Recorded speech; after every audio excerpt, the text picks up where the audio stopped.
దేశమంతటా బీజేపీ గాలి వీస్తోందని నరేంద్ర మోదీని ప్రజలు మూడోసారి ప్రధానిగా చేస్తారని బీజేపీ మెదక్ పార్లమెంట్ అభ్యర్థి మాజీ ఎమ్మెల్యే రఘునందన్ రావు అన్నారు. మాజీ సీఎం కేసీఆర్ కూతురు ఎమ్మెల్సీ కవితను ఈడీ విచారణ తర్వాతే అరెస్ట్ చేశారని, ఇందులో బీజేపీకి ఎలాంటి ప్రమేయం లేదన్నారు. కొంతమందికి చట్టం పట్ల అవగాహన లేకపోవడం వల్లనే బీజేపీపై బురద చల్లే ప్రయత్నం చేస్తున్నారని తెలిపారు. మెదక్ పార్లమెంటుతో తనకెంతో అనుబంధం ఉందని, మెదక్లో బీజేపీ గెలుపును ఎవరూ ఆపలేరని ఆయన అన్నారు. పార్లమెంటు పరిధిలో బీజేపీ ఎమ్మెల్యేలు లేకపోయినా ప్రజాబలం ఉందని, ప్రజల మద్దతుతోనే విజయం సాధిస్తామంటున్న రఘునందన్ రావుతో మా ప్రతినిధి శ్రీనివాస్ ఫేస్ టు ఫేస్. ఎన్నికల్లో తెలంగాణ నుండి డబుల్ డిజిట్ స్థానాలు పార్లమెంటులో గెలిచి బహుమతిగా ఇస్తామని బీజేపీ నేతలు అంటున్నారు. అందులో భాగంగానే ఇప్పటికే తెలంగాణలో బీజేపీ ప్రచారంలో అన్ని పార్టీల కంటే ముందుంది. మెదక్ అభ్యర్థిగా డిక్లేర్ అయినటువంటి రఘునందన్ మనతో ఉన్నారు. మెదక్ పార్లమెంటు ఏ విధంగా ఉండబోతుందన్న విషయాన్ని అడిగి తెలుసుకుందాం. మొట్టమొదటిసారిగా అంటే మీరు అభ్యర్థిత్వంలో మీరే ముందున్నారు, ప్రచారంలో కూడా పార్లమెంటులో ఫస్ట్ ప్రధాని మీ దగ్గరికి వెళ్ళి ప్రచారాన్ని ప్రారంభించారు, ముఖ్యంగా పట్టణచెరు నుండి.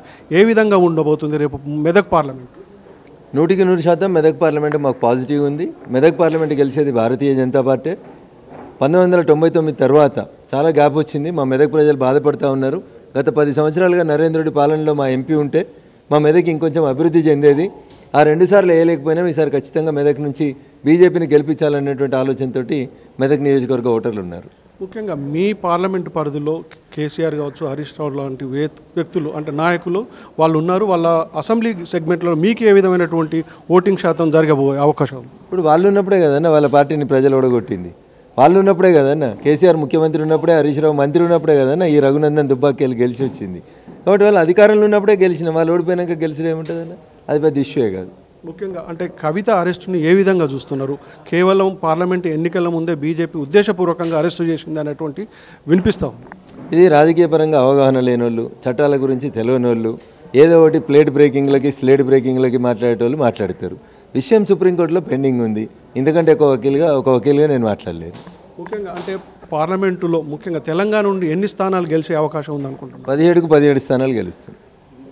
అంటే బీజేపీ హవానే కాకుండా అభ్యర్థుల యొక్క పనితీరు, మిగతా విషయాలను కూడా ప్రజలు దృష్టిలో పెట్టుకున్నారు. అందులో మీ పనితీరు ఏ విధంగా ఉండబోతుంది?